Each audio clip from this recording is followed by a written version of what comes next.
दोस्तों, inside with मौज़फ़ Fakhar में खुशामदीद। मिस्र मशहूर है कि नादान दोस्त से दाना दुश्मन बेहतर होता है और बुजुर्गों की बनाई हुई किसी भी बात में चूंकि उनका सदियों का दहाइयों का तजर्बा मौजूद होता है, लिहाजा उसको यदि ऐसी ज़रबुल मिसल को किसी तौर पर भी रद्द नहीं किया जा सकता, क्योंकि हर रोज हमें इसके अमली सबूत सामने आते हुए नजर आते हैं। ये सूरत हाल इमरान खान साहब की है, जहां पर नादान दोस्त जो हैं वो एक जानिब इमरान खान साहब की मुश्किलात में इजाफा करते हैं, उनके प्रोग्राम्स को, उनके एजेंडे को जनाब अपनी जुबान की खुजली को मिटाने के लिए मीडिया में ले आते हैं, और दूसरी जानिब इमरान खान साहब के जो हमदर्द हैं वो ऐसे ही नादान दोस्तों के प्लान्स के अंदर इस तरह का तड़का लगाते हैं कि इमरान खान की मंजी को ठुकने से कोई और नहीं रोक सकता। और यही सिचुएशन इस वक्त हमारे सामने आ रही है, जहां पर इमरान खान साहब से मुलाकात करके बाहर निकलकर मीडिया के साथ गुफ्तगू करने वाले इमरान खान के नादान दोस्त ने इमरान खान के एक ऐसे प्लान को आश्कार कर दिया जो माजी के एक और कार्रवाई का हमें एक्शन रिप्ले नजर आता है,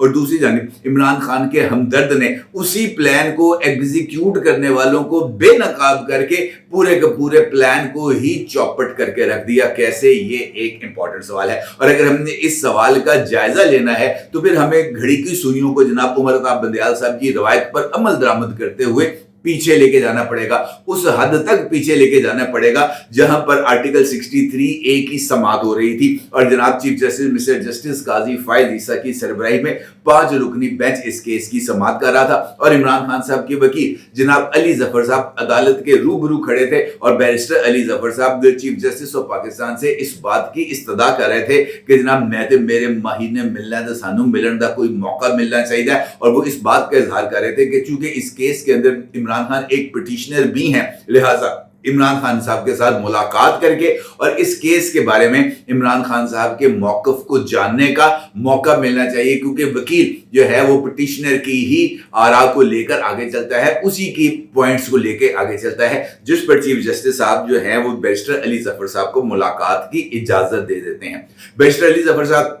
इमरान खान साहब से मुलाकात करते हैं और नेक्स्ट डे कोर्ट के सामने आगे खड़े होते हैं, यानी कल, और कल चूंकि इस केस का फैसला भी था, लिहाजा कल की समाअत में अली जफर साहब का मौक़िफ़ बहुत ही ज्यादा अहमियत का हामिल होने जा रहा था। बैरिस्टर अली जफर साहब अदालत के रूबरू मौक़िफ़ इख्तियार करते हैं कि जब हम नहीं मानते जुल्म के ज़ाब्ते, इस बेंच को हम तस्लीम नहीं करते, और इस बेंच क्या जो भी फैसला होगा वो भी तस्लीम नहीं किया जाएगा। बाद में वो इमरान खान की हिदायत के मुताबिक इस केस का बाइकआउट भी कर देते हैं, और बतौर अदालती मावन पाकिस्तान तहरीके इंसाफ की बिहाफ के ऊपर अपने दलाइल भी देते हैं। उसके बाद वो कमरे अदालत से बाहर निकलते हैं, और कमरे अदालत से बाहर निकल कर जनाब वो एक स्टेटमेंट देते हैं एक यूट्यूबर के साथ गुफ्तगू करते हुए। अब यहां पर इस वाली कहानी को ब्रेक लगाते हैं और अगली कहानी का आगाज करते हैं, ताकि ये जो कहानी है ना, इसके ताने बाने जरा एक दूसरे के साथ कैसे जुड़ते हैं वो मैं आपको बताऊं। कल रात एक बड़े सीनियर जो है वो डॉलर ट्यूबर हैं, वो इस बात का इजहार कर रहे थे, बल्कि इस खबर का इंकशाफ कर रहे थे कि जिस वक्त आर्टिकल 63A का फैसला जनाब चीफ जस्टिस ऑफ पाकिस्तान उसका ऐलान करते हैं, तो उसके बाद सुप्रीम कोर्ट ऑफ पाकिस्तान के 8 जज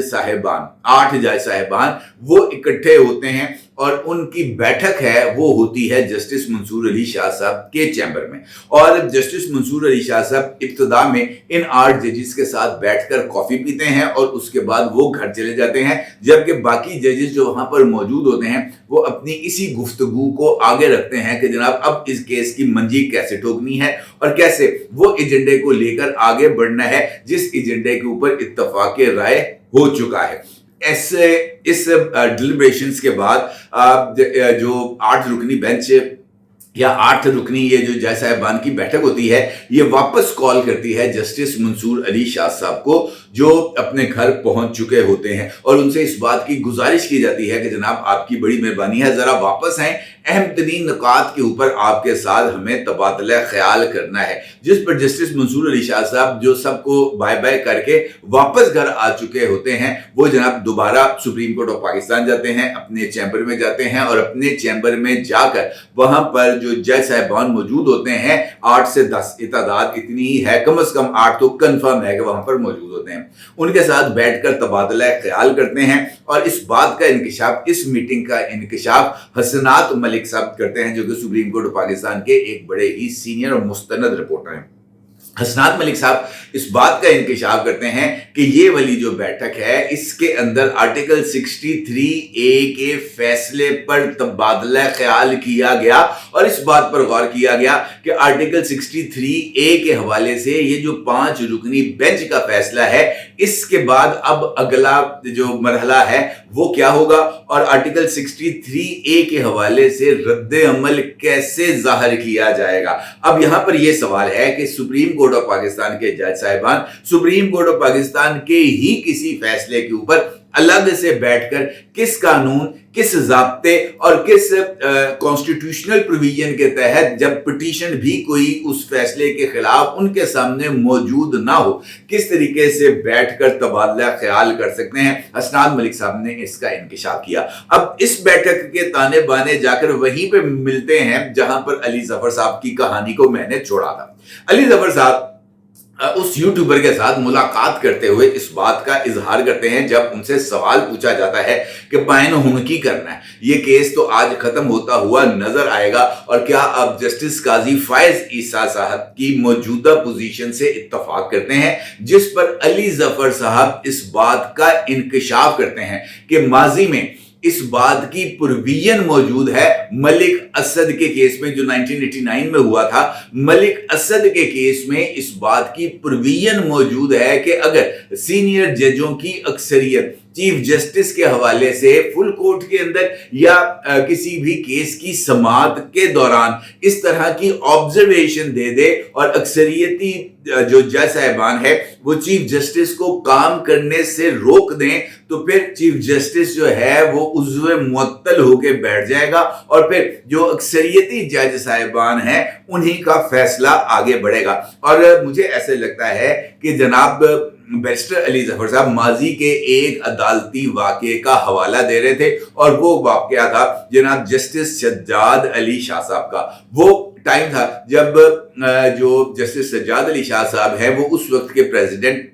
जनाब फरूक लगारी साहब के साथ मिलकर नवाज शरीफ साहब की गवर्नमेंट के लिए मुश्किलात पैदा कर रहे थे। ये वही टाइम है जब नवाज शरीफ साहब को अदालती एक्टिविज्म के तहत कॉर्नर किया जा रहा था और ये वही टाइम है जब मुस्लिम लीग नून की तरफ से चंद लोगों ने जो है वो सुप्रीम कोर्ट ऑफ पाकिस्तान की बिल्डिंग पर हमला भी किया था, जिसके नतीजे में जो अदालती अमला है और जज साहिबान हैं उन्हें अपने जुडिशियल वर्क को छोड़कर अपने चैम्बर्स में जाकर छुपना पड़ा था और फिर पुलिस ने उनको वहां से रेस्क्यू किया था। ये वही टाइम है जब सज्जाद अली शाह साहब के कोर्ट रूम नंबर 1 के ऊपर भी अटैक हुआ था और जस्टिस सज्जाद अली शाह साहब ने बगैर किसी पिटीशन के, ये नुकता बहुत ज्यादा अहमियत का हामिल है, बगैर किसी पिटीशन के जनाब प्रेसिडेंट फारूक अहमद खान लगारी को 8वीं तरमीम बहाल करते हुए, उनके सामने इस तरह का कोई केस मौजूद नहीं था, 8वीं तरमीम जिसको पार्लियामेंट ने मनसूख कर दिया था और उसकी जो प्रोविजन थी कि सदर को पास जो 58(2)B का इख्तियार था जिसके तहत वो असेंबली बर्खास्त कर सकते थे, उस इख्तियार को बहाल करते हुए सदर फारूक लगारी को एम्पावर कर दिया था कि आप इस असेंबली को तहलील कर सकते हैं। और उसके बाद फिर जनाब सज्जाद अली शाह साहब को भी अपना अदालती चैम्बर छोड़ के जाना पड़ा था क्योंकि चीफ जस्टिस ने उस वक्त के जो आर्मी चीफ थे जनरल जहांगीर करामत साहब, उनको इस बात का खत भी लिखा था कि जनाब इस वक्त हमें फौज की जरूरत है ताकि फौज आकर हमें रेस्क्यू करे और जहांगीर करामत साहब ने उस खत को भिजवा दिया था जनाब वो जो थे उस वक्त के सेक्रेटरी डिफेंस उनको कि जनाब बताएं इस सूरत हाल में हमें क्या करना चाहिए। खैर इस चक्कर के अंदर जनाब जस्टिस सज्जाद अली शाह साहब को अपनी अदालत से रुखसत होना पड़ा था, लेकिन उससे पहले कुछ जुडिशियल एक्टिविज्म की बात भी हो रही थी और उस वक्त कोयटा में एक बेंच काम कर रहा था जिसको हेड कर रहे थे जस्टिस सईदुज्जमान सिद्दीकी साहब और फिर वहां पर रफीक तारड़ साहब का आना, रफीक तारड़ साहब का जाना, किसी ब्रीफ केस का जिक्र होना, ये सब कुछ हमारी तारीख के अंदर भी मौजूद है। और जनाब जस्टिस सज्जाद अली शाह साहब मरहूम की ऑटोबायोग्राफी के अंदर भी इस सारे वाकयात की मुकम्मल तफसील दर्ज है। 900 से ज्यादा पेजेस की ये ऑटोबायोग्राफी है जनाब जस्टिस सज्जाद अली शाह साहब की, जिसका अक्सरियती हिस्सा इसी सारे माहौल को डिपेक्ट करता है। इस सारी सूरत हाल में जिसका इजहार मैंने भी आपके सामने किया, जनाब बैरिस्टर अली जफर साहब का ये कहना कि सब कुछ वैसे ही होगा जैसे जैसे मलिक असद साहब के केस में हुआ था, तो मुझे ऐसे लगता है जैसे बैरिस्टर अली जफर साहब ने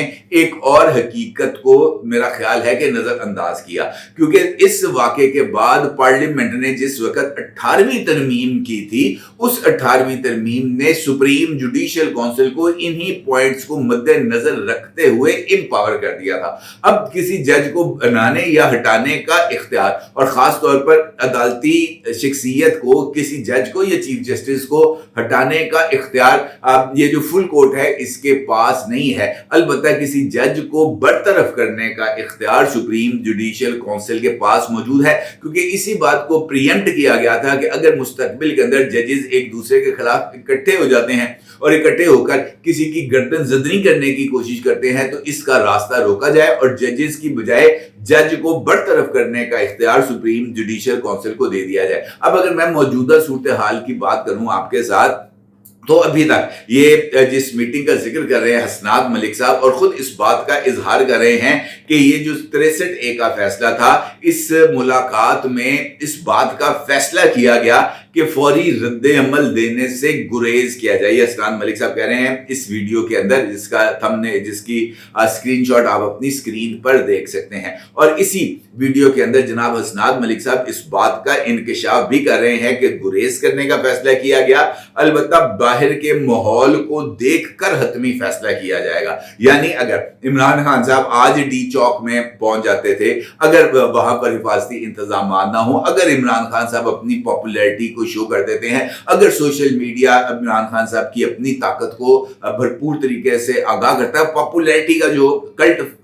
का जो चक्कर है कि जनाब पॉपुलैरिटी कितनी है, अगर पॉपुलैरिटी और बाकी चीजें मिल जाती हैं, तो फिर ये जज साहिबान मलिक असद साहब के फैसले, जिसका इजहार जनाब बैरिस्टर अली जफर साहब कर रहे हैं, उस तरह की कोई कार्रवाई कर सकते हैं। अगर हालिया दिनों में आपको याद हो तो मुख्तलिफ यूट्यूबर्स और मुख्तलिफ सोशल मीडिया एक्टिविस्ट की तरफ से यही एक मुसलसल बयान सामने आ रहा था कि जनाब अब नहीं तो कभी नहीं, जनाब जज साहिबान उठ के खड़े हो जाए। और फुल कोर्ट के हवाले से भी मुसलसल ये जो है इजहार किया जा रहा था कि फुल कोर्ट मौजूदा हालात में, मौजूदा सूरत हाल से बाहर निकलने का जरिया है। जबकि बैरिस्टर अली जफर साहब ने भी अपने दलाइल में इसी नुक्ते का जिक्र किया कि जनाब ये जो supreme court practice in procedure act और तरमीमी ऑर्डिनेंस के जरिए जो भी इस वक्त की प्रोसीडिंग चल रही हैं, वो चूंकि गैर कानूनी है, लिहाजा बेहतर है कि इस केस की समाअत को रोककर जनाब चीफ जस्टिस फुल कोर्ट का इजलास बुलाएं और फुल कोर्ट के इजलास में इस सारी सूरत हाल को रखा जाए। और मेरा ख्याल है कि ये सब कुछ इस वजह से किया जा रहा था कि उनको इस बात का शायद अंदाजा था या इस बात का उनको एहसास था कि फुल कोर्ट के अंदर जस्टिस काजी फायज ईसा साहब के पास अक्सरियत नहीं। लेकिन अगर देखा जाए तो ये मीटिंग जिसका जिक्र, जिसका एतराब या जिस खबर को खुद हसनात मलिक साहब ब्रेक कर रहे हैं, वहां पर भी अक्सरियत मौजूद नहीं। इस वक्त सुप्रीम कोर्ट ऑफ पाकिस्तान के जज साहिबान, एडहॉक जज साहिबान को मिलाकर 17 है, और 17 में से अगर सिर्फ 8 जज साहिबान मौजूद होते हैं इस मीटिंग के अंदर, तो कुछ न्यूट्रल जज साहिबान भी होंगे। और न्यूट्रल जज साहिबान का मतलब यह है कि वो अपनी आजाद राय किसी भी मौके पर सामने रख सकते हैं। तो ये कह देना कि जनाब मंसूर अली शाह साहब दुरुस्त हैं, अतर बिन अल्लाह साहब दुरुस्त हैं, और जनाब जस्टिस काजी फायज ईसा, जमाल खान मंदोखेल वगैरह ये सब जनाब गलत सिमत में खड़े हैं, मेरा नहीं ख्याल कि इस बात को हमें इस तरह लेना चाहिए। अलबत्ता सुप्रीम कोर्ट ऑफ पाकिस्तान में इख्तलाफात मौजूद हैं, और इन इख्तलाफात को मजीद गहरा करने के लिए बैरिस्टर अली जफर साहब और डॉलर ट्यूबर्स बहुत ही ज्यादा मुतहर्रिक है, क्योंकि उनको अंदर से सुप्रीम कोर्ट ऑफ पाकिस्तान में मौजूद ब्लैक बम्बल बीज की ना सिर्फ सपोर्ट हासिल है, बल्कि ब्लैक बम्बल बीज उनको बहुत ही उम्दगी के साथ इस्तेमाल करते हुए भी नजर आ रहे हैं। अपने जरूर इज़हार कीजिएगा। आपको बहुत शुक्रिया। अल्लाह हाफ़िज़।